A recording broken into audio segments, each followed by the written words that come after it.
這幾年，教育部佇咧學校推動融合教育，鼓勵一般的學生甲特教生做伙上課。不過，有民間團體講，教學的現場要欠相關的配套，所以需要教育部提供資源甲支持，才會當真正幫助有需要的學生。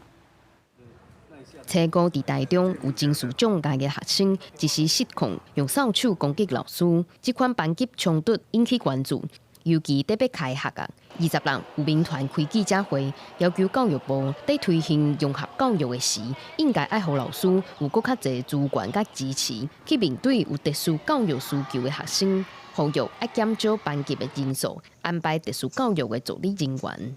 酌減班級人數1到3人，這件代誌吼，伊個愛經過鑑輔會啊，鑑輔會老師的問題就是講，即馬伊送資料去鑑輔會。後壁伊就甲你講，你這無夠嚴重，你報告寫了無好，然後你申請就無過，你就無時數。基層教師面對了一個很大的困難，就是家長會拒絕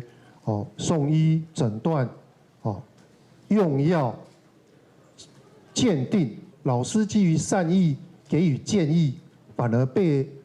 這個家長，而是老師反而變成家長投訴的對象。這幾年在學校推動融合教育，鼓勵一般學生甲特教學生做伙上課。不過教育現場欠缺配套，民團呼籲教育部要趕緊甲衛福部研議，建立各縣市青少年精神醫療教育的支持系統，會當參考台北榮總病院的日頭會學校，讓特殊生佇病院哪接受治療哪上課。向日葵學院的主要是治療，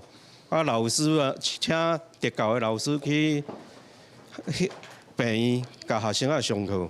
這是上蓋好的，因為醫療器材無可能搬到學校啊，學校嘛無法度保管啊。但是老師會使去病院。